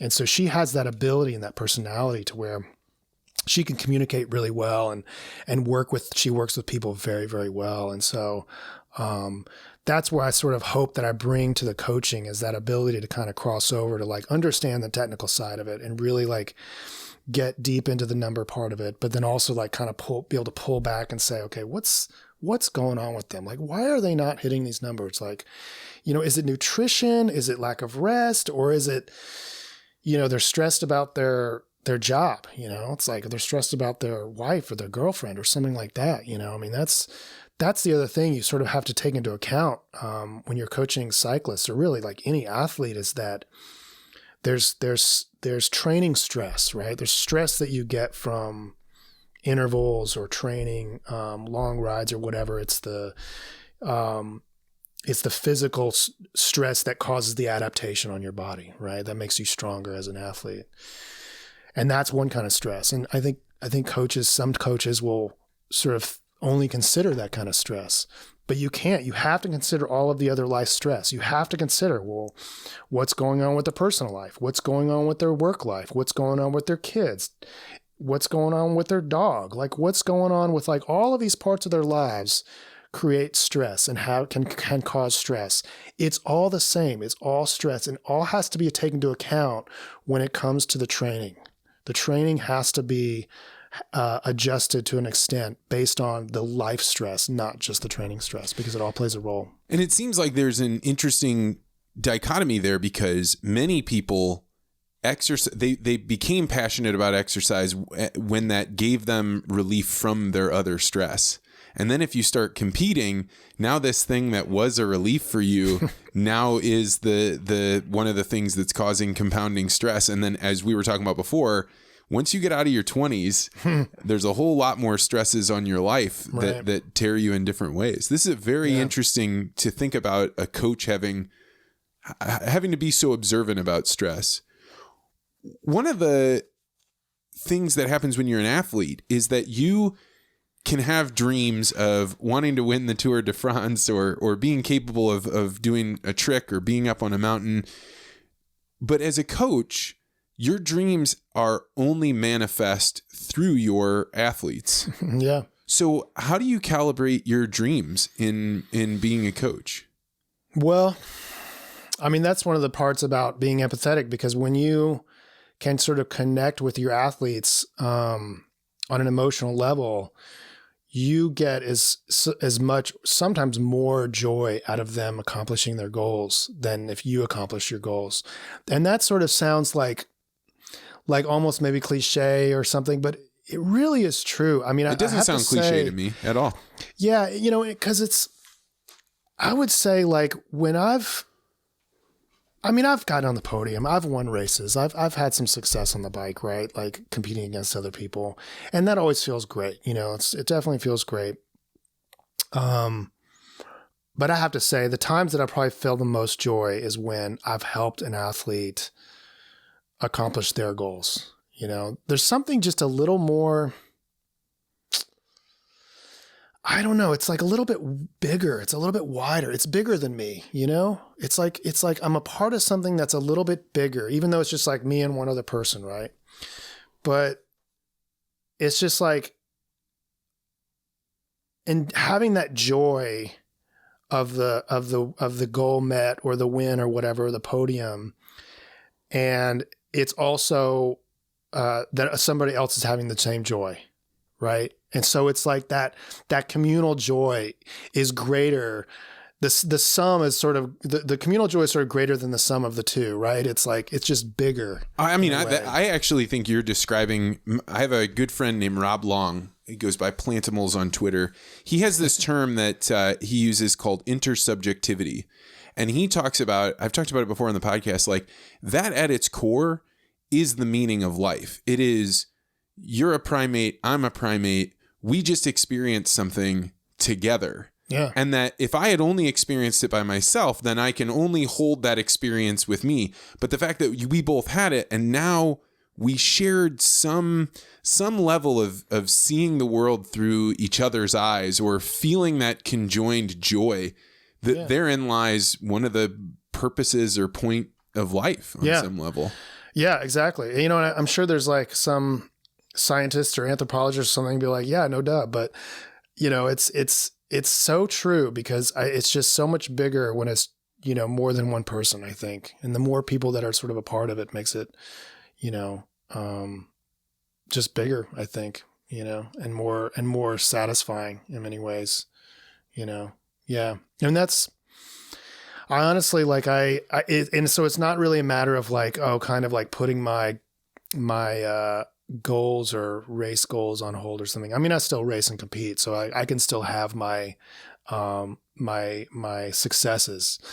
But I mean, honestly, since I started coaching, I've enjoyed the successes of my athletes more than my own, you know? Man, what a great thing to say. I mean, like to have that experience. Yeah, it's pretty cool. I mean, you know, like I really try to, for the marketing, I try to be good with the social media and keep up with it and everything. But, you know, I always try to post when one of my guys like accomplishes their goal or gets on the podium or something. And I love that. It's like, you know, it's just great. You know, I have one guy, he's a cyclocross racer. So he didn't start racing this season until cross season began. And, you know, I only had a chance to probably train him for a couple of months leading up to cross season. And he does his first cross race and he just crushes it. He was racing single speed too. So he's just a beast, crushes it, just destroys everybody. And he was so stoked, man. He crossed the finish line. I was just like, yeah. And he gave me the biggest hug and he was just like so excited and so stoked because it just like all came together. It's like he knew he was fit. I mean, he knew it was like probably some of the fittest he's ever been, but having it sort of like all come together like that in the first race of the season, like, yeah, that's like a great feeling. Yeah, know? Shared joy over accomplishment that required suffering. Right. I mean, it's essentially, you know, I don't know how familiar you are with the hero's journey, like the Joseph Campbell kind of. Yeah, I haven't read it. So the core of his philosophy is there is a character that is often overlooked in the hero's journey, and it's the mentor. In all the stories that we care about, there's always the hero meets somebody that says, let me guide you on this path, and then I can only take you so far, right, and I can help try and get you to confront the thing that you want is always going to come in conflict with what you need. And the mentor's guiding words gets them to choose what they need as opposed to what they want at the critical moment. And I mean, it sounds to me like that's what you're describing is that you are helping people go on their hero's journey and coming out on the other side on their own strength, but through hey, let me show you can do this. Let me help you get through these ordeals. Yeah. Yeah. Very, very, it's very true because there's so often ordeals that don't have anything to do with cycling too, you know, like one of my guys, he's really struggled this season to just get fit. And he's, you know, he's had some like other health issues that he's kind of been, every time he starts riding his bike, he has some other health issue. And so he's been really struggling, but he keeps fighting, man. He just keeps like coming back and it's like trying to get back on the bike. And, you know, I really admire him for it. And it's, you know, we just talk about that stuff and, you know, what's going on with that stuff and everything. Like, sort of, you know, not really even about cycling. I mean, it's just like the goal is like getting back on the bike, but he's got to get through these other things first. And so, yeah, that sort of like whole life part of the coaching, I didn't really like kind of realize like how much of that was involved until I really started coaching, I think, because you just don't know when you're training yourself and it's like you learn the numbers and the metrics and everything and like periodization and all that business. It's like, it's great. It's super interesting, but it's not the emotional connection with people. It's not the sort of bigger connection with people beyond the stuff. And plus I just love sports in general. So just like, if you kind of add kind of the athletics to it and the possibility to like compete, and, you know, people competing and doing well and reaching their goals, it just like, this is sort of the cherry on top for me. This is one of the most hopeful conversations. I'm like super into hearing about your athletes. So if people wanted to follow along and either to find out more about your coaching, but really just to watch your people achieve their dreams, where is the place to watch what's going on? So yeah, my website is Full Metal Coaching, METTLE, metal, like you've got some metal. I thought that was clever, by the way. I like. Is it? Yeah, I'm sort of. I've always. my wife kind of like I've always sort of been not insecure, but sort of like on the fence. Like, I don't know. Is it a good? Oh, dude, it's super easy to find. Because I was like, it's not metal like the metal. Right. It's metal like you've got grit. Some metal. Yeah. You got some grit. Exactly. That's what was my intention for it. It's you like, nailed it, got man. some grit. 100%. And now that I'm hearing your philosophy on coaching, it seems to me to be like, this is you're taking people on a hero's journey and giving them metal down in hell. I'm trying. I want to teach them how to get some grit and reach their goals. But so your website, Full Metal. So fullmetalcoaching.com. Coaching.com. And then it's the same Instagram.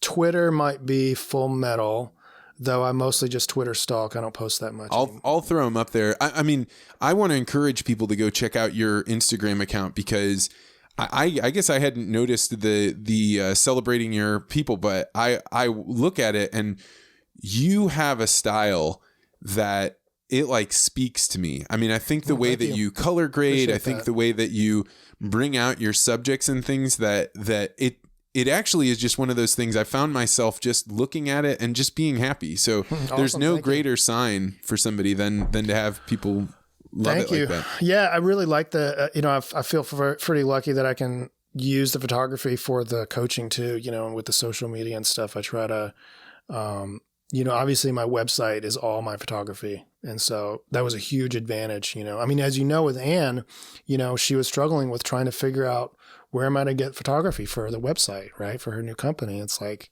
yeah, that's a big problem. It's like you can pay, a lot to like do a photo shoot, but who are you going to get? Like, I don't know. And then, are you going to get stock photography or something like that? And it's just like going to be kind of all over the place style wise. So yeah, it worked out great between us to sort of work together. So well, and having been one of your athletic models, I think you're great to work. So I tried to be nice to you. I was sicker than a dog that day. Really? I was knocked out for like 5 days after that. But man. To close out, man, Eric, thank you so much for stopping by. Thank you. I'm a fan of Full Metal Coaching, so let's hope you guys win everything, and let's stay in touch, man. Thank you. Thanks, buddy. Appreciate it. Great. Well, that's going to do it for this week's interview. I want to thank Eric Frazier for stopping by. Eric and I just got to know each other, but I have come to find out that he is a very clever, very kind, and really interesting guy. So if you are into cycling or photography, definitely go check out his websites. Just another quick note, if you are anywhere near Saskatchewan, Canada in the coming weeks, on November 26th, I'm going to be with Jared McDaniel and Dwayne Faber, and we're going to put on the Three Brothers Roadshow at Canada's largest cattle auction, Agribition. So thank you to Chris Lane for setting this up. We are really excited, and we are going to make it a show worth listening to. Thanks so much for stopping by, and we'll be back on Friday for another episode of As the Crow Flies.